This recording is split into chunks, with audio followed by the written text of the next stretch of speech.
प्रदेश का इम्तिहान जिस चेहरे पर इस बार सबसे ज्यादा है, जिस पर है दारोमदार कि भारतीय जनता पार्टी को वो दोबारा जीत दिलाए। प्रधानमंत्री नरेंद्र मोदी का प्रचार जरूर है, लेकिन एक चेहरा जिस पर पहली बार बीजेपी चुनावी मैदान में भी, पिछले और इस बार में मैं कंपेयर कर रही हूं, योगी आदित्यनाथ हमारे साथ आज तक पर लाइव एक्सक्लूसिव मौजूद है। और ये झांसी है, रानी झांसी की धरती। पहला सवाल यही आपसे, हम उस किले के सामने मौजूद हैं जहां से रानी झांसी घोड़े से निकली थी और उन्होंने अंग्रेजों का सामना किया था। आज आपके लिए सबसे बड़ा इम्तिहान है और मेरा पहला सवाल आप ही के शब्दों में आप ही से पूछ रही हूं। आपने कहा था कि सबकी गर्मी शांत हो जाएगी। पहले और दूसरे चुनाव के मतदान के बाद किसकी गर्मी शांत हुई है? देखिए, जनता का रुझान बहुत स्पष्ट कर दे रहा है। मैं यहाँ पे झांसी में हूँ। झांसी और ये बुंदेलखंड वीर और वीरांगनाओं का क्षेत्र माना जाता है। झांसी की रानी लक्ष्मीबाई और ये बुंदेलखंड वीर और वीरांगनाओं का क्षेत्र माना जाता है। झांसी की रानी लक्ष्मीबाई जी के नाम पर झांसी का बच्चा बच्चा आज भी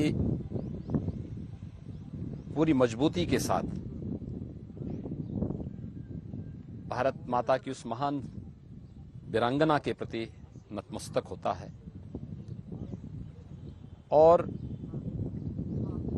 जब हम झांसी की रानी के इस किले के पास खड़े होकर के आज इस बारे में बोल रहे हैं, मैं कह सकता हूं कि 2 चरणों के चुनाव संपन्न हुए हैं। भारतीय जनता पार्टी जो लक्ष्य दिया था कि फिर एक बार 300 पार, तो हम 300 पार के अपने लक्ष्य को प्राप्त कर रहे हैं। देखिए, एक चीज बहुत स्पष्ट मैं आपको बताना चाहता हूं। 2 चरणों के चुनाव ने साबित कर दिया है कि चुनाव जनता लड़ रही है और चुनाव का सबसे बड़ा मुद्दा है वह सुरक्षा और कानून व्यवस्था है। विकास हुआ है, कल्याणकारी योजनाओं का लाभ जनता को मिला है। ये तो इसकी सार्थकता तब है जब सुरक्षा होगी। आज प्रदेश के अंदर सुरक्षा का माहौल है और इस सुरक्षा के माहौल में चुनाव जनता स्वयं लड़ रही है, क्योंकि जिन्होंने दंगे देखे हैं, मुजफ्फरनगर का दंगा, सहारनपुर का दंगा, अलीगढ़ का दंगा, बरेली के दंगे, लखनऊ कानपुर के दंगे, लखनऊ, अयोध्या और वाराणसी में बम विस्फोट, सीरियल ब्लास्ट, वह फिर से उन काले दिनों को नहीं आने देना चाहता है। जिन लोगों ने उत्तर प्रदेश के प्लान की त्रासदी को देखा था, वे लोग फिर से उस प्रकार के काले दिन फिर से नहीं आने देना चाहते। क्यों जरूरत पड़ती है? 80-20 की लड़ाई कैसे, कौन है सर 80 और कौन है 20? आज आप बताइए। समर्थन कर रहा वो ये सब बोलने की क्यों जरूरत? नहीं पड़ेगी। 80-20 की लड़ाई कैसे? 80 और कौन है 20? 80 जो हमें समर्थन कर रहा वो 80 है। हम जब 325 सीट पाए थे, क्या 80% सीटें नहीं पाए थे क्या?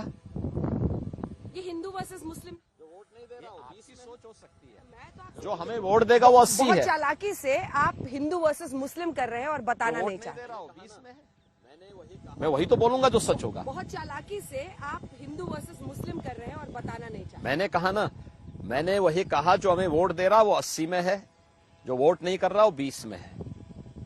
जो सुरक्षा का पक्षधर है, दंगा मुक्त भयमुक्त प्रदेश बनाने का पक्षधर है, विकास के कार्यों में डबल इंजन की सरकार का लाभ तीव्रता के साथ उसे मिलेगा, जो इसका पक्षधर है, जो गरीब कल्याणकारी योजनाओं में बंदर बांट होने की बजाय इसका लाभ हर गरीब को बिना भेदभाव के मिले, हर अन्नदाता किसान को मिले, हर नौजवान को मिले, हर बहन और बेटी को मिले, जिसका पक्षधर है वह 80 में है।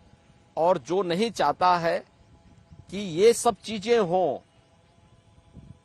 जो माफिया राज चाहता है, दंगा राज चाहता है, तमंचा राज चाहता है, जो पलायन चाहता है, जो बहन और बेटियों की सुरक्षा पे खतरा का समर्थन करता है और जो विकास की योजनाओं में डकैती डालते थे और गरीबों के मुंह से निवाला पड़ रहा था सर, 2000 किलोमीटर का हिजाब विवाद यहाँ लगाया गया और उस पर तनाव हो गया। एक सेकंड, गजवाए हिंद क्या काम लेना सर गजवाए हिंद का हिंदुस्तान में? अब चुनावों के बीचों बीच अगर योगी आदित्यनाथ जी गजवाए हिंद इसलिए ला रहे हैं ना सर कि भाई हिंदुओं एक हो जाओ, मतलब क्या क्या डर और भय आप बिठाना चाह रहे हैं? गजवाए हिंद का क्या रेलेवेंस है सर? भाई हिंदुओं एक हो जाओ, मतलब क्या क्या डर और भय आप बिठाना चाह रहे हैं? देखिए, इनका क्या रेलेवेंस है?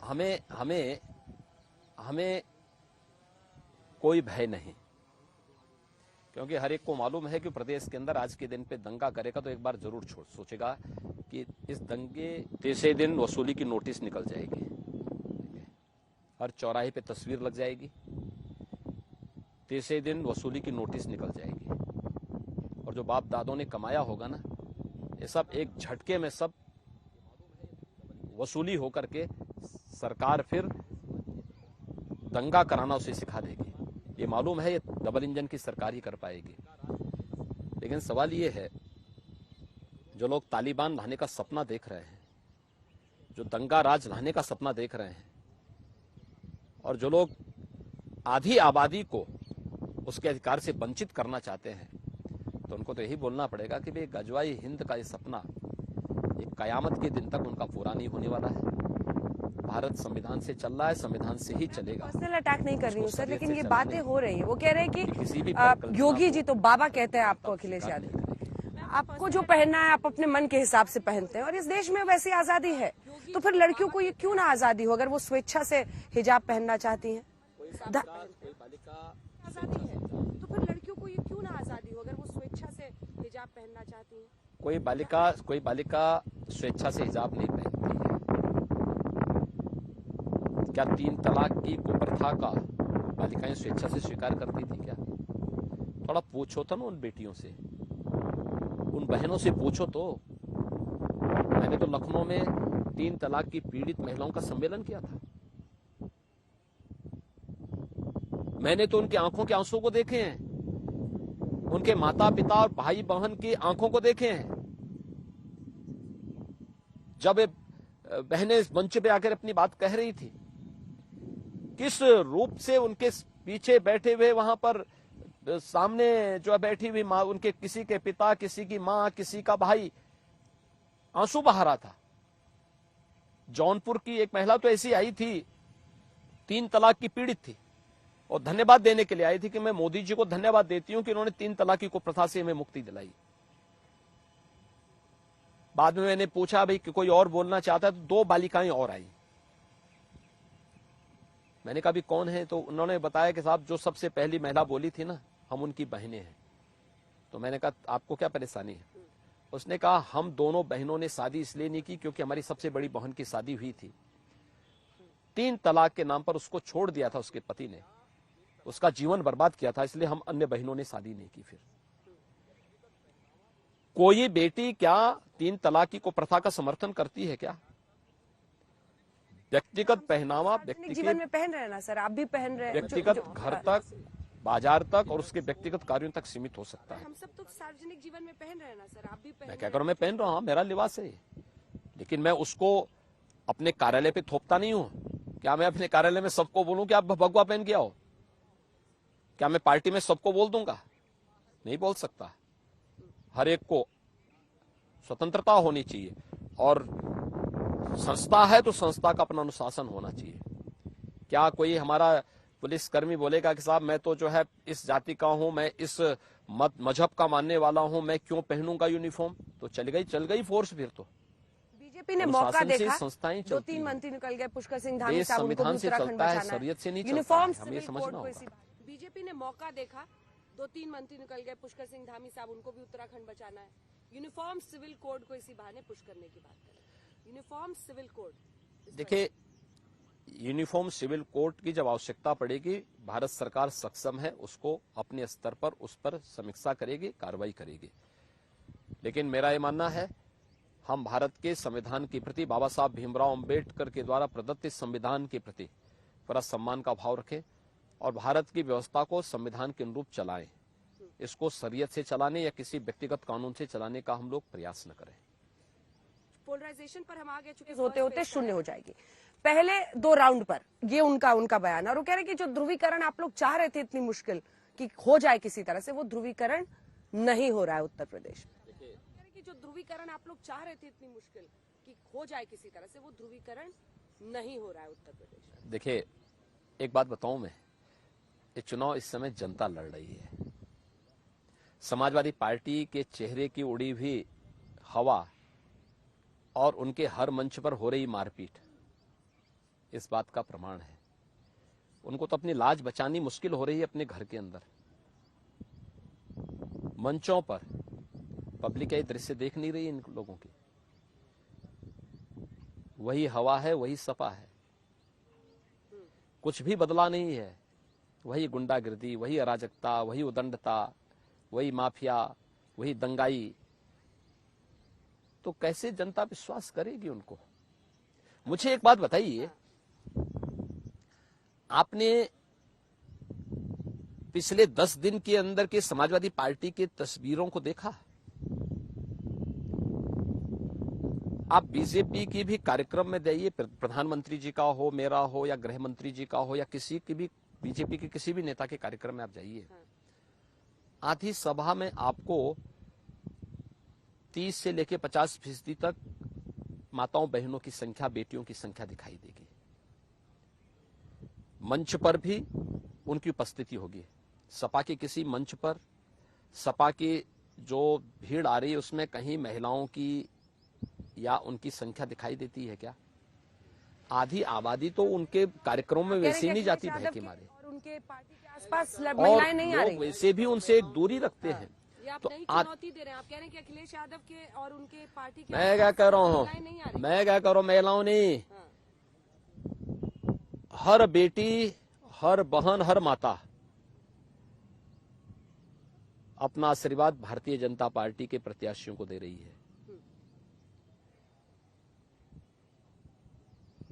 हर गरीब, हर किसान, हर नौजवान भारतीय जनता पार्टी के पक्ष में है। हर व्यापारी भारतीय जनता पार्टी के पक्ष में है। इनके पास बचता क्या है? इन पेशेवर दंगाई और माफियाओं को लेकर के, परिवारवादी लोगों को लेकर के कब तक ये लोग अपनी लाज बचाएंगे? फेज वाइज एक बार जल्दी सारी सीटें हैं जिनमें काफी बहुल है मुस्लिम वोट। तो आप जो पिछली बार आपने 53-58 में से जीता था, वहां पर आप फिसल जाएंगे इस बार। पहला फेज, हाँ, जो पिछली बार आप सीटों पर चुनाव हुए, हाँ जीता था, वहां पर आप फिसल जाएंगे। देखिए, फर्स्ट फेज में 58 सीटों पर चुनाव हुए हैं। 58 सीटों में से भारतीय जनता पार्टी 45 से लेके 50 सीट पाएगी। उससे आज नोट करके ले लें। 45 से 50। हाँ, मैं कह रहा हूँ, नोट करिए। फिर आप लैंडस्लाइड बता रहे हैं। मैं क्या कह रहा हूँ ना, मैं फिर कह रहा हूँ, 80 बनाम 20 का ये चुनाव हो चुका है। इसमें कहीं कोई संदेह होना ही नहीं चाहिए। एक मैं फील्ड में मैं हूँ, आप वही मैं पोलराइजेशन नहीं कर रहा हूँ, मैं वही बोल रहा हूँ ना। 80 बनाम 20 का चुनाव हो चुका है। दूसरा, सेकेंड फेज में 55 सीटों पे चुनाव था। मुस्लिम बहुल बहुत सारी सीटें। मैं क्या कह रहा हूँ ना, मुस्लिम बाहुल्य सीट हो या कोई बाहुल्य सीट हो, आधी आबादी बीजेपी के साथ में खड़ी है। हर व्यापारी जिसको अपने व्यापार को सम्मानजनक ढंग से आगे बढ़ाने का अवसर मिला है, वह भारतीय जनता पार्टी के पक्ष में खड़ा है। हर युवा भारतीय जनता पार्टी के पक्ष में खड़ा है। हर अन्नदाता किसान भारतीय जनता पार्टी के पक्ष में खड़ा है। ये जाति से ऊपर उठकर, मत मजहब से ऊपर उठकर, पार्टी लाइन से ऊपर उठकर के ये वर्ग भारतीय जनता पार्टी की डबल इंजन की सरकार का समर्थन करता है। जो बचता है वही 20% में इन लोगों का बंटवारा है। और मैं फिर कह रहा हूं, सेकेंड फेज में 55 सीटों पर चुनाव हुए हैं। 55 में से 35 से 40 सीट भारतीय जनता पार्टी प्राप्त कर रही है। जिस दिन रिजल्ट आएंगे, आप एक एक सीट के बारे में मुझसे चर्चा कर लीजिए। मैं एक एक सीट की विवेचना आपके सामने कर सकता हूँ। थर्ड फेज और राम गोपाल जी की आप लोगों ने बलि का बकरा बना दिया एसपी सिंह बघेल साहब को। करहल से कहाँ जीत मुमकिन? गोपाल जी कह रहे हैं और राम गोपाल जी की आप लोगों ने बलि का बकरा बना दिया एसपी सिंह बघेल साहब को। करहल से कहाँ जीत? बलि का बकरा कौन बनता है तो राम गोपाल यादव भी जानते हैं। पिछली बार फिरोजाबाद में इन्होंने देखा था। आखिर फिरोजाबाद के बारे में यही गलत फहमी थी ना इन लोगों के पास। कन्नौज के बारे में, बदायूं के बारे में यही गलत फहमी थी ना। पिछली बार तीनों सीट भारतीय जनता पार्टी जीती है। फिरोजाबाद में तो राम गोपाल यादव की जमानत जब्त होते होते बची। क्या स्थिति इन लोगों की है? और करहल में एसपी सिंह बघेल जीतेंगे।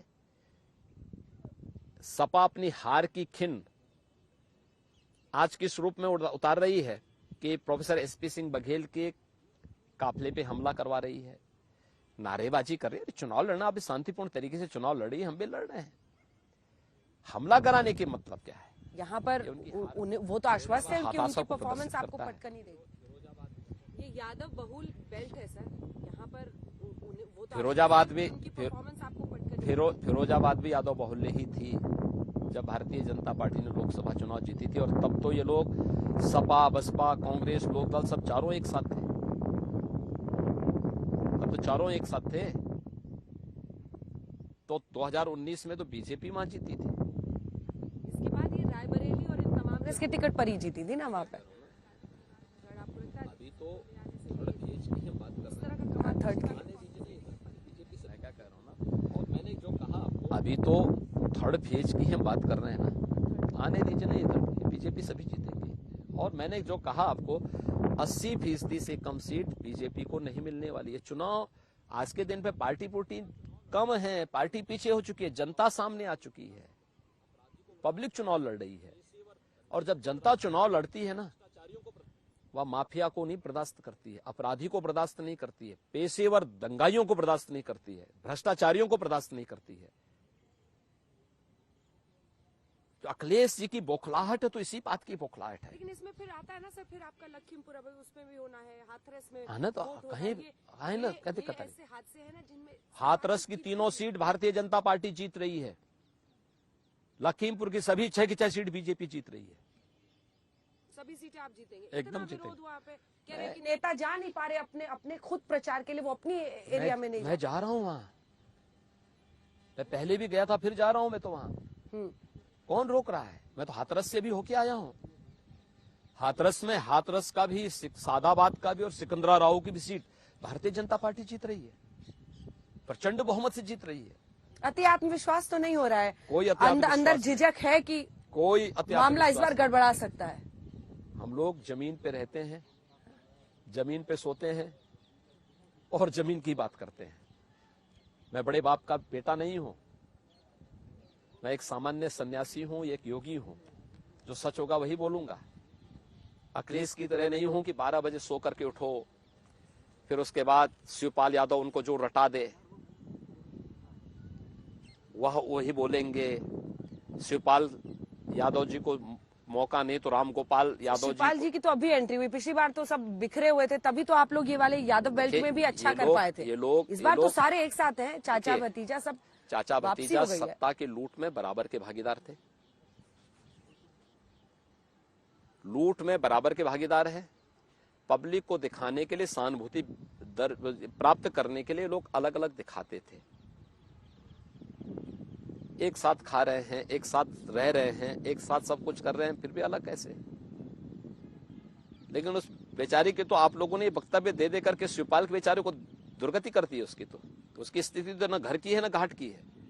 कहां प्रदेश का नेता था, नेताजी के सारे कारोबार को संभालता था, पार्टी चलाता था। आज उस बेचारा को जो है एक सीट तक सीमित करके रख दिया है, वहां भी दुर्गति है। भारतीय जनता पार्टी का भी प्रत्याशी विनय साक्य वहां जीत रहा है, शिवपाल बेचारा मारा मारा फिर रहा है। पर्सनल हो गई आप दोनों की, अखिलेश जी की। आप हमेशा मुझे बताते हैं कि वो 12 बजे उठते हैं, कुछ उसके बाद से उनको कोई फीड करा देता है, समझा देता है, सिखा देता है, रटा के भेज देता है। वो भी, अब मुझे नहीं पता ये पार्लियामेंट्री लैंग्वेज है या नहीं, लेकिन वो भी बाबा, चिलमजीवी जैसे शब्द आपके लिए इस्तेमाल कर। मैं बाबा हूं तो बाबा ही लोग मुझे बोलेंगे, चिलमजीवी भी बोलते हैं। और ठीक बात है, वो तो संत समाज के प्रति किन शब्दों का प्रयोग करता है तो हर व्यक्ति जानता है। अखिलेश जी जब प्रदेश के मुख्यमंत्री थे, उन्होंने संतों पे लाठीचार्ज करवाया था काशी में, बड़ी बेरहमी के साथ करवाया था। उसने तो कैसे, तो उनके पिताजी ने अयोध्या में राम भक्तों पे गोली चलाई थी, इसमें तो महारत हासिल है उनको। लेकिन ये सच है कि उनको जमीनी हकीकत की कोई जानकारी नहीं है। इसीलिए तो आप देखते होंगे जब वो मीडिया के साथ बातचीत करने के लिए आते हैं तो कभी कहते हैं कि मैं तलवार से गला काट देता हूं, कभी कह दे रहे हैं, कभी किसी को कुछ और बोल देते हैं। उनसे इससे ज्यादा उम्मीद कैसे कर सकते हैं? जमीनी हकीकत की जानकारी होती तो वो कुछ अच्छी बात करते, विकास की बात करते, विकास की कोई चर्चा नहीं करते। यूथ के बारे में, अन्नदाता किसानों के बारे में, महिलाओं के बारे में अच्छी स्कीम की चर्चा करते नहीं है। उनके पास कुछ भी नहीं है। वो तो जो बीजेपी ने अपना लोक कल्याण संकल्प पत्र जारी किया, उसी में से एक बात को कहते हैं, अच्छा इन्होंने रिफाइंड तेल दिया है, हम भी आएंगे तो हम भी अब घी दे देंगे।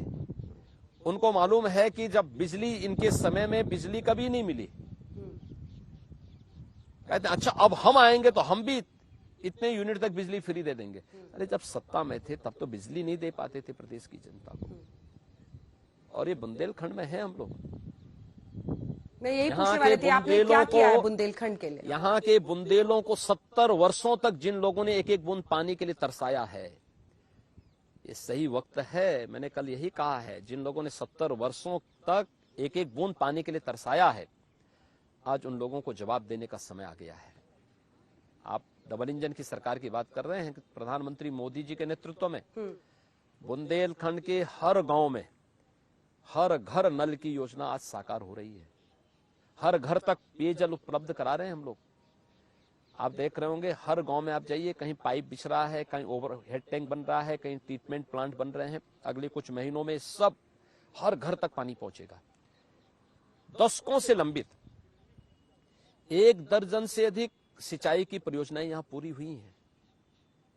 अर्जुन सहायक हो, लहचोरा का हो, या अन्य जितनी भी ऐसी परियोजनाएं थी, वे सभी परियोजनाएं आज पूरी हो रही हैं, पूरी हो चुकी हैं।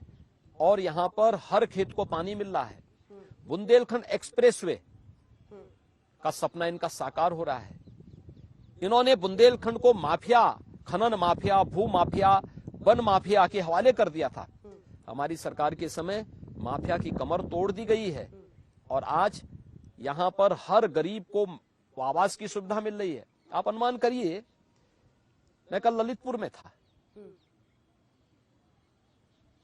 समाजवादी पार्टी की सरकार में पूरे प्रदेश में 5 वर्ष में 18,000 गरीबों को एक एक आवास उपलब्ध नहीं हो पाया था। सैंक्शन किए थे फाइल में। मैं कल ललितपुर में था। अकेले ललितपुर में 49,000 से अधिक गरीबों को एक एक आवास मिला है। 49,000 से अधिक गरीबों को एक एक आवास मिला है। मैं कल महोबा और हमीरपुर में था। महोबा और हमीरपुर में 30,000 गरीबों को एक एक आवास उपलब्ध हुआ है। यानी एक एक जिले में जितना हम उपलब्ध करा रहे हैं, उतना ही पूरे प्रदेश में नहीं उपलब्ध करा पाए थे। ये गरीब कल्याणकारी योजना है। हमने इसलिए नहीं की कि हम इसके नाम पे वोट मैं मेरठ, मुजफ्फरनगर, जेवर, देवबंद, सहारनपुर, पूरे इलाके से होते हुए मैं भी आ रही हूँ, रायबरेली, ये तमाम जगह। ये चाहे वो राशन योजना आपका हो, जो अनाज दिया जा रहा है, और ये घर की बात। लेकिन एक फटीग है लोगों में, कहते हैं ये लेकिन चुनाव हिंदू मुसलमान ये क्यों करते रहते हैं, इसको कैसे? और बेरोजगारी सर, रोजगार को लेकर, जिसको लेकर आपको तमाम पार्टियां घेर रही हैं, वो भी कह रहे हैं, तमाम, चाहे चन्नी साहब वहां हो, यहाँ हो, सब कह रहे हैं हम इतना रोजगार देंगे। इस फ्रंट पर सबसे बड़ी चुनौती है या नहीं है? मैं सीधा पूछ रही हूँ आपसे। मैं एक बात बताऊं, मैंने पश्चिम में भी मेरठ दिल्ली एक्सप्रेसवे की चर्चा की थी, जेवर एयरपोर्ट की चर्चा की थी, फिल्म सिटी की चर्चा की थी, सहारनपुर, मेरठ और अलीगढ़ में बनने वाले विश्वविद्यालय की चर्चा की थी। मैंने वहां पे मिलने वाली बिजली की चर्चा भी की। लेकिन ये इन सब की सार्थकता तब है जब सुरक्षा होगी। हम सुरक्षा देंगे तो ये है, सुरक्षा ही नहीं होगा तो फिर इसका मतलब क्या? जहां तक रोजगार की बात आपने कही है, मुझे एक बात बताइए, 2003 से लेकर 2017 तक 14 वर्षों तक उत्तर प्रदेश में पहले सपा का, फिर बहुजन समाजवादी पार्टी का, फिर समाजवादी पार्टी की सरकार रही। इन 14 वर्षों में जितनी सरकारी नौकरी नहीं मिली, उससे ज्यादा सरकारी नौकरी हमने 5 साल में दी है। 5 लाख सरकारी नौकरी दी है, बिना भेदभाव के दी है, यूपी के नौजवानों को मिली है। लेकिन यह पर्याप्त नहीं है। हमने सुरक्षा को जो वातावरण दिया है, उसका एक परिणाम सामने आया है कि निवेश भारी पैमाने पे यूपी में हुआ। कोई कल्पना कर सकता है, कोरोना कालखंड में 66,000 करोड़ रुपए से अधिक का निवेश हुआ है। इससे पहले 3 लाख करोड़ रुपए से अधिक का निवेश यूपी में हुआ और ये क्रम निरंतर चला। चाइना से भी कोई निवेश यूपी में आएगा। प्राइवेट इन्वेस्टमेंट की बात कर रहे हैं। प्राइवेट इन्वेस्टमेंट की बात कर रहा हूं। किन देशों से, कौन सी कंपनियां, अगर थोड़ा सा जैसे देश की पहली डिस्प्ले यूनिट ये चीन से कोरोना कालखंड में यूपी में लगी है। प्रोडक्शन प्रारंभ हो चुका है। उत्तर भारत का पहला डाटा सेंटर हमारे यहां यूपी में लगा है। अब एक नहीं 3-3 डाटा सेंटर यूपी में बन रहे हैं। फिल्म सिटी यूपी में आ रही है। क्यों महाराष्ट्र की मुख्यमंत्री जी इतने परेशान हैं? क्योंकि पूरी फिल्म सिटी कहीं शिफ्ट ना हो जाए नोएडा में। आपको लग रहा है कि मुंबई को आप खत्म करके यहाँ फिल्म सिटी इतना बड़ा बना दें? नहीं करना चाहते। हमारी मंशा किसी को खत्म करने की नहीं है, लेकिन हम उतना माहौल देंगे कि देश और दुनिया का हर फिल्म डायरेक्टर यूपी की फिल्म सिटी में आकर के यहाँ फिल्म साइन करने और फिल्म शूटिंग करने के लिए उस प्रकार का माहौल देखेगा। हर व्यक्ति आना चाहता, हर डायरेक्टर, हर प्रोड्यूसर, हर एक्टर यूपी के साथ जोड़ना चाहता है। परेशानी तो इस बात को लेकर। पर वो बार बार कहते हैं अखिलेश यादव की माफियाओं की लिस्ट दीजिए ना आप। माफिया माफिया आप करते रहते हैं। जिनको इन्होंने टिकट दिया है किराना से लेकर के और मऊ तक, तो कह रहे हैं 10वीं बार भी रामपुर से जीत जाएंगे आजम खान। धर्मात्मा है क्या? ये तो 10 मार्च बता ही देगा। 10 मार्च बहुत ज्यादा लंबा दूर नहीं है। 10 मार्च बहुत लंबा दूर थोड़े है। लेकिन कैराना से लेकर के मऊ तक की लिस्ट इनका उठा के देखिए। जिसको फ्रंट पे दे सकते थे फ्रंट पे दिया, और जिसको नहीं दे पाए तो बैकडोर से दे दिया। दे तो रहे हैं ना। इसलिए कहा कि वही हवा है, वही सपा है, कुछ भी नहीं बदला है। वही माफिया राज, वही गुंडा राज, वही दंगाई, वही पलायनवादी, वही धमकीबाज। तो इन दंगाइयों को और इन धमकीबाजों को मैं क्या कहूं? यही तो बोलूंगा। धमकी देंगे, सरेआम मतदाताओं को धमकी देंगे तो यही बोलूंगा ना। ये देखो बड़ी गर्मी दिखा रहे हैं, लेकिन चिंता मत करो, 20 दिन और इंतजार कर लो। 10 मार्च के बाद भारतीय जनता पार्टी धूम धड़ाके के साथ आ रही है, और 10 मार्च के बाद सारी गर्मी शांत फिर हो जाएगी। ओह, तो कह रहे कि फिर चर्बी किसकी चढ़ी हुई है? जयंत, आप लोग उनको भी डोरे डाल रहे थे मामला बनाने। हमने वो चर्बी ले आए। हमने किसी को हमने डोरा नहीं डाला। हमने किसी को डोरा नहीं डाला। हमारे जो सहयोगी थे हमने उन्हीं के साथ बातचीत की, उन्हीं के साथ मिलकर के हम चुनाव लड़ रहे हैं। हमने किसी के साथ नहीं किया। इनके अपने आंतरिक विवाद हो सकते हैं, चाचा भतीजी के विवाद हो सकते हैं, इनके अपने गठबंधन के विवाद हो सकते हैं। ये विवाद उनमें है। जो लोग बड़ी उसके साथ ख्वाहिश के साथ गए थे कि साहब हम लोग इतनी सीट पा जाएंगे, सब धराशायी हो गए। सब वहां पे रोज टिकट चेंज हो रहे हैं। यहाँ तो नहीं, बीजेपी में तो नहीं हुआ। बीजेपी ने एक बार घोषित कर दिया। वहां तो रोज नामांकन करने के लिए कोई और जा रहा है, टिकट कोई और पा रहा है। ये तो रोज हो रहा है वहां पे। योगी जी, एक सवाल जो मैं अब अगला पूछने वाली हूँ, ये सब जानना चाहते हैं, क्योंकि मुझे सबसे ज्यादा हम लोगों की बहस देखकर भी यही लोग पूछते हैं कि ओवैसी जी को आप ही ने फील्ड किया है क्या? वो बार बार पूछते हैं। वो कहते हैं कि अब वो कह रहे हैं कि हिजाबी इस देश की प्रधानमंत्री बनेगी। बार बार जो पोलराइजेशन का एजेंडा है, ये सबका आरोप होता है, एसपी का, उनका, कि बीजेपी ने उनको। श्रीमान ओवैसी से मैं केवल एक बात कहूंगा, बेटियों के स्वावलंबन की बात करना अच्छी बात है, महिलाओं के प्रति सम्मान का भाव व्यक्त करना अच्छी बात है, लेकिन उनको उतनी स्वतंत्रता भी दी जानी चाहिए। 3 तलाक के खिलाफ जो कानून भारत के अंदर बना है, इनको उसका समर्थन करना चाहिए, और बेटियां हर एक फील्ड में जाएं, आगे बढ़े। हम भी चाहते हैं। हम लोगों ने इस प्रकार के अवसर दिए भी हैं, लेकिन इसके मार्ग में सबसे बड़ी बाधा इस देश का वह कठमुल्लापन है, जिसका समर्थन ओवैसी जैसे लोग करते हैं। क्या है कठमुल्लापन? यही है। अब सर, जो आधी आबादी को, शिमोगा, मांड्या, बच्चियों को पेरेंट्स घर से वापस, स्कूल से वापस ले जा रहे हैं, क्योंकि वो कह रहे हैं कि हिजाब नहीं तो एग्जाम नहीं, ठीक है हम ले जा रहे हैं वापस। तो ये नुकसान किसका होगा? बच्चियों का होगा ना। मैं यही कह रहा हूं कि क्या इन बेटियों को स्वाधीनता के साथ जीने और आधी आबादी को आप उनके अधिकारों से वंचित कर देंगे? क्या आप तालिबानीकरण करना चाहते हैं पूरे देश का? और आपको अगर इन सब चीजों के बारे में चर्चा करनी है, क्यों नहीं आप जो है अफगानिस्तान में आवाज उठाते हैं? बोलो ना वहां पे भी। ये तो प्रत्यक्ष और अप्रत्यक्ष रूप से एक प्रकार की तालिबानीकरण का समर्थन करना है, और ये नहीं स्वीकार हो सकता है। अब जरा सा मैं अगले मुद्दे पर बढ़ना चाह रही हूँ। पंजाब में यूपी के भाइयों का, इसीलिए मैं एग्जैक्ट स्टेटमेंट निकाल रही थी ताकि उसको लेकर कोई भी कंफ्यूजन ना रहे।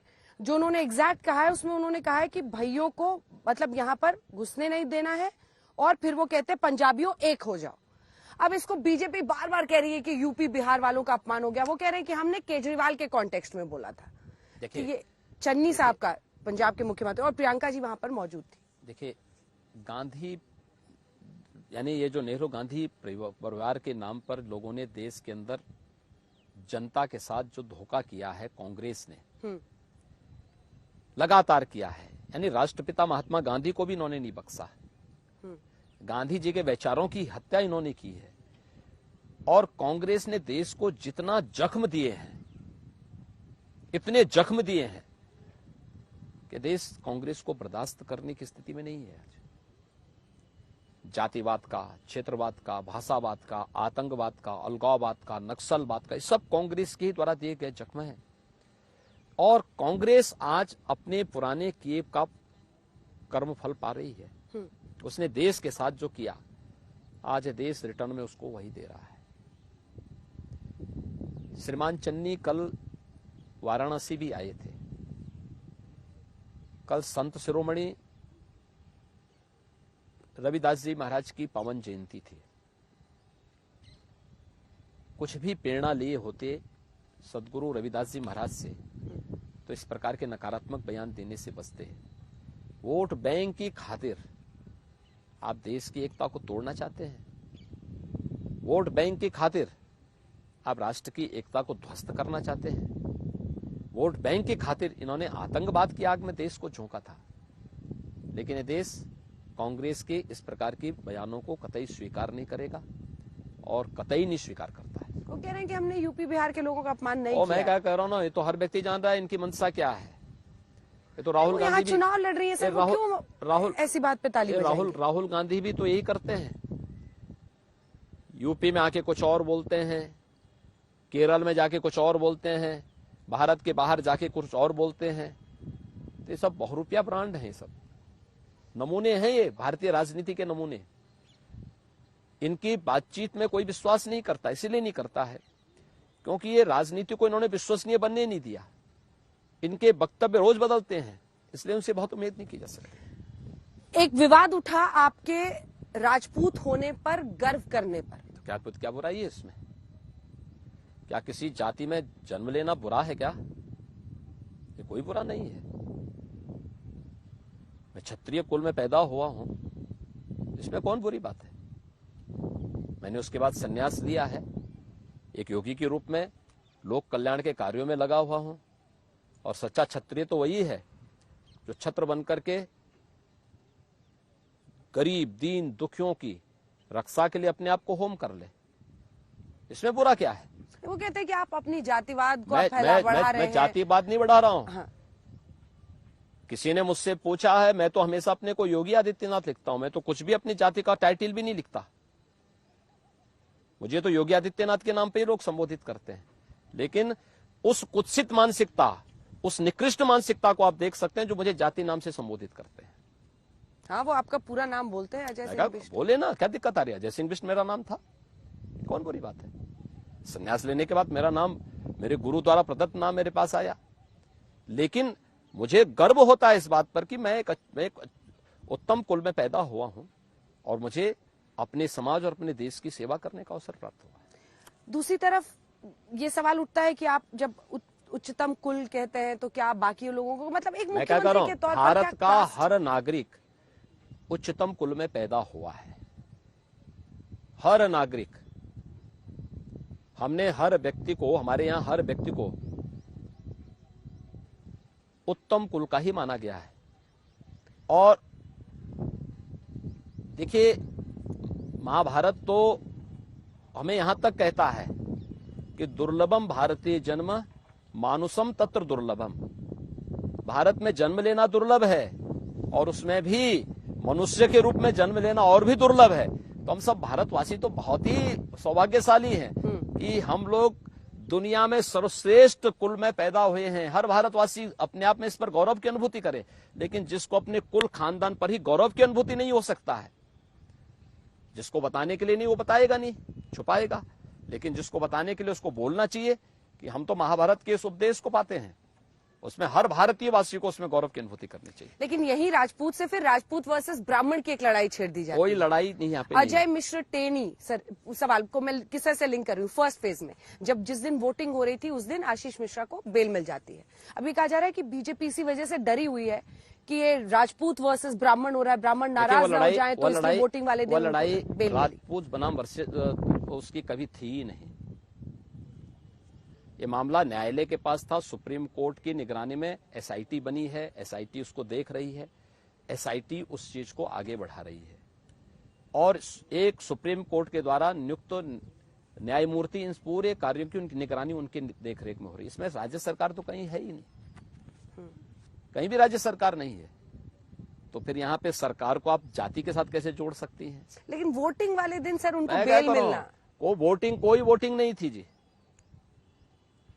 बेल सरकार नहीं देती है। भारत की न्यायपालिका स्वतंत्र है, अगर कोई उसको सरकार के साथ जोड़ के देखता है तो न्यायालय की अवमानना होगी।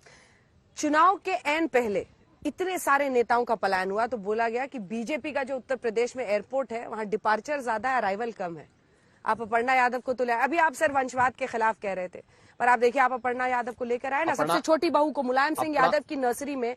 मतलब आप सोचिए कि एक ऐसा परिवार है जिससे 20 लोग एक वक्त पर एक्टिव पॉलिटिक्स में थे, अब उस परिवार में से भी आप सबसे छोटी बहू को अपनी पार्टी में सबसे योग्य को हम, उसने सबसे योग्य थी और सबसे योग्य ने राष्ट्र आराधना के लिए भारतीय जनता पार्टी को ज्वाइन किया है।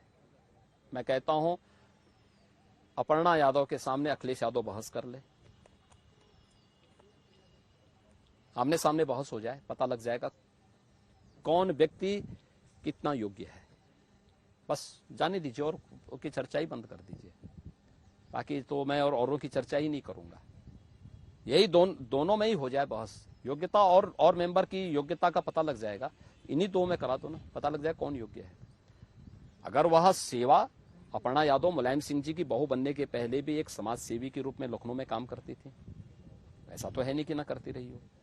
उन्होंने गो सेवा का काम किया, दिव्यांगजनों के लिए काम किया, अनेक कार्यक्रम किए हैं। और आज भारतीय जनता पार्टी के मंच को देखिए, आपने देखा होगा टिकट के लिए बीजेपी में नहीं आई, बीजेपी ने टिकट भी नहीं दिया।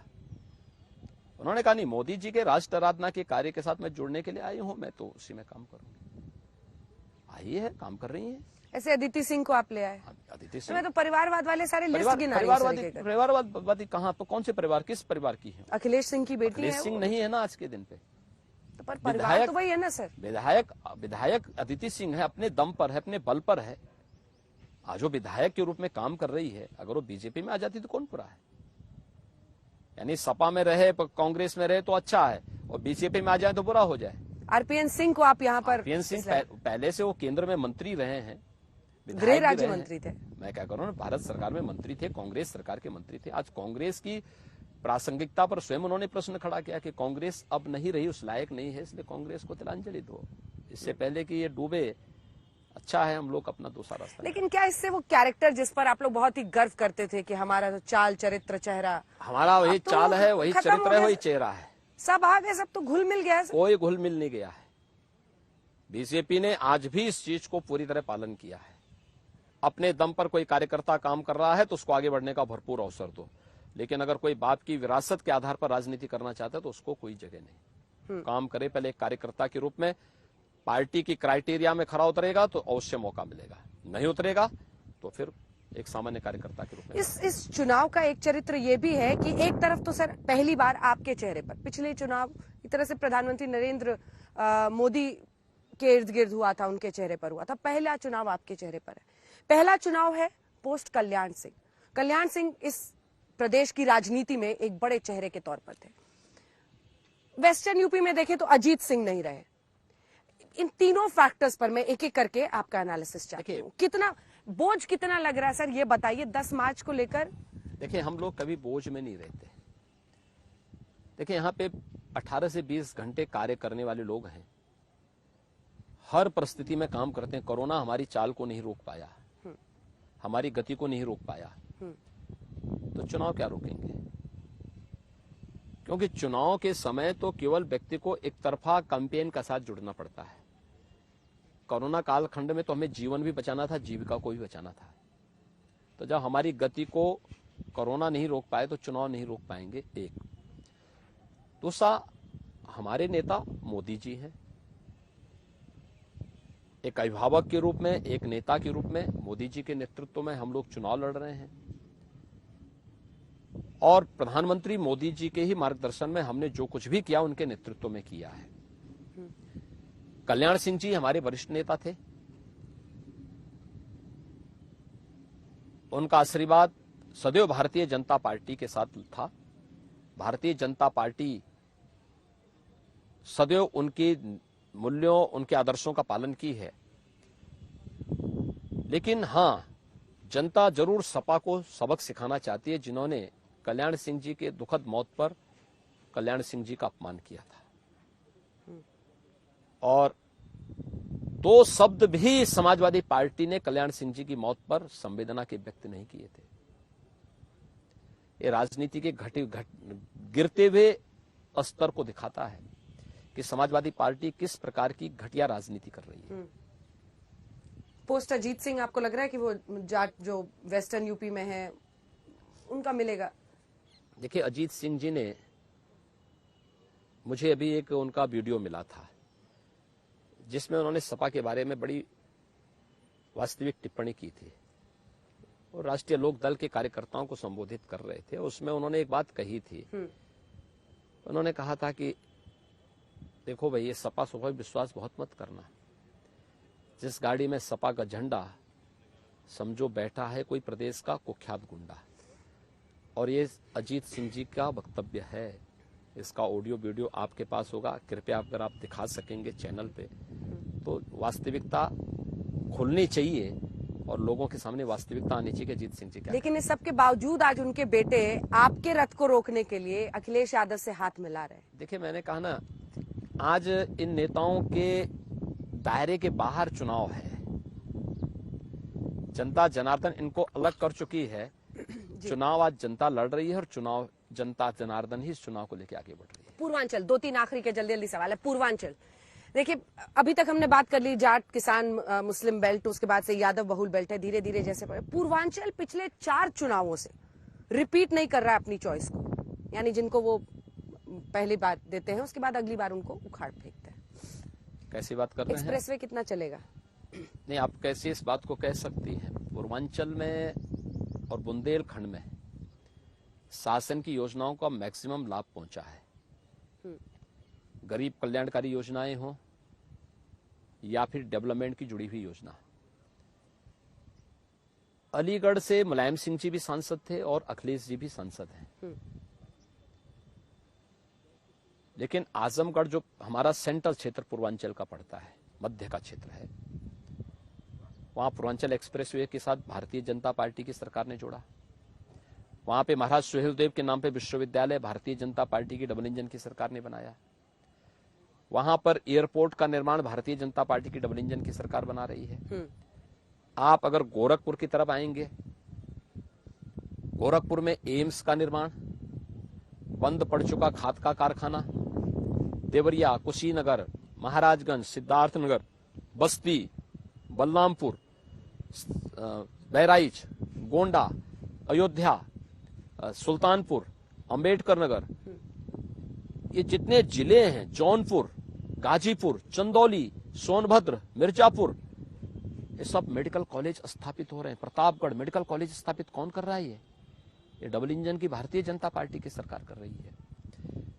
इंफ्रास्ट्रक्चर डेवलपमेंट के लिए जो कार्य वहां पर हुए हैं, वहां रोजगार के लिए जिस प्रकार के कार्यक्रम आगे बढ़े हैं, ये पूरा सिनेरियो बदल चुका है। ऐसा नहीं बीजेपी फिर से वहां रिपीट करेगी और धूम धड़ाके के साथ रिपीट करेगी। अच्छा, पूरा कॉन्फिडेंस आपको। संत रविदास की जयंती तो आती है ना सर, लेकिन प्रधानमंत्री वहां, आप यहाँ, चन्नी जी वहां से। मैं तो हर बार जाता हूँ। हर बार जाते हैं? हर बार जाता हूँ मैं तो। इलेक्शन से लेना देना नहीं है? देखिए सर, पंजाब में 32% दलित है, यहाँ पर भी। मुझे एक बात बताइए, संत रविदास जी की जयंती पे मैं कब नहीं गया? और मैं एक योगी हूं और संत की जयंती पे न जाऊं? संत रविदास जी की जयंती पे तो मैं हर बार गया हूं। और दूसरा, प्रधानमंत्री मोदी जी के निर्देशन में, उनके मार्गदर्शन में सीर गोवर्धन में विकास की जो योजनाएं चल रही हैं, और भारतीय जनता पार्टी की डबल इंजन की सरकार कर रही है। वहां की कनेक्टिविटी हो, वहां पे लंगर और सामुदायिक हॉल के निर्माण का कार्यक्रम हो, संत रविदास जी की कांस्य प्रतिमा की स्थापना का हो, या फिर संत रविदास जी के नाम पे पार्क के निर्माण का हो, ये सभी कार्य तो भारतीय जनता पार्टी की सरकार ने कराए हैं। समाजवादी पार्टी ने वहां विवाद खड़े करवाए थे, बसपा ने भी विवाद खड़ा कराए थे। अभी भी न्यायालय में कुछ मामलों को लेकर सरकार लड़ रही है, तो मैं तो हमेशा ही वहां गया हूं। प्रधानमंत्री मोदी जी जब वाराणसी रहे हैं या यूपी में रहे हैं तो काशी जरूर गए हैं। हाँ, कांग्रेस पहली बार वहां दिखाई दी थी, श्रीमान चन्नी भी पहली बार वहां दिखाई दी। कहां इनका कभी अता पता था? वोट के लिए तो लोग आए थे, हम लोग तो पहले भी जाते थे, कल भी मैं गया था। एक आखिरी सवाल सर आपसे, ब्रांड योगी आदित्यनाथ क्या है? मैं एक कॉन्टेक्स्ट देकर यह सवाल आपसे पूछ रही हूं। क्या मुख्यमंत्री के तौर पर उत्तर प्रदेश जैसे बड़े राज्य को संभाला, एक सांसद के तौर पर आप बहुत ही मुखर और प्रखर होकर देश की संसद में बोलते थे, उस मुख्यमंत्री के तौर पर बहुत सारी जिम्मेदारियों उसका बोझ रहा। अखिलेश कहते हैं कि उनको तो अयोध्या से लड़ने नहीं दिया, सबको बीजेपी में ही डर लगता है कि ये बहुत बड़ा नेता हो रहा, उत्तराधिकारी बन रहा है, तो आपको गोरखपुर से टिकट दे दिया। या फिर एक फायर ब्रांड नेता जो राम मंदिर से लेकर हिंदुत्व के मुद्दे पर बहुत मुखर होकर बोलते थे। ब्रांड योगी आदित्यनाथ 5 साल के शासन के बाद आज क्या है चुनावों के बीचों बीच? देखिए, हम लोग जो पहले थे वही हैं। मैं एक योगी हूं, एक योगी के रूप में अपनी सेवाओं को समाज कल्याण के लिए, राष्ट्र कल्याण के लिए समर्पित किया हुआ हूं। मेरी संवेदना बेटी के प्रति है, बहनों के प्रति है, नौजवानों के प्रति है, अन्नदाता किसानों के प्रति है, अपने श्रमिकों के प्रति है और समाज के प्रत्येक तबके के प्रति है, जो एक सकारात्मक ऊर्जा के साथ कार्य करना चाहता है। जब मैं इनके चेहरे पर खुशी देखता हूं, जब एक बेटी ये कहती है कि साहब हम सुरक्षित हैं क्योंकि हमारे मुख्यमंत्री योगी जी हैं, तो मुझे लगता है कि हमारी साधना फलीभूत हो रही है। जब एक नौजवान कहता है कि साहब मैं अपने ही प्रदेश में रोजगार पा रहा हूं, बिना भेदभाव के मुझे नौकरी और रोजगार मिला है, तो मुझे लगता है कि मेरी साधना सफल है, फलीभूत हो रही है। जब एक व्यापारी कहता है कि साहब अब हमें कोई गुंडा धमकी नहीं देता है, तो मुझे लगता है कि मेरी साधना फलीभूत हो रही है। जब प्रदेश का हर ओर से आवाज उठती है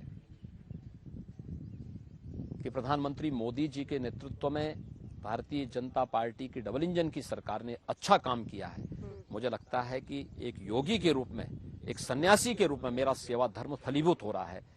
और मुझे लगता है यही लोगों के चेहरे पर खुशी देखना, जनता जनार्दन की खुशी को देखना, यही हमारी साधना है।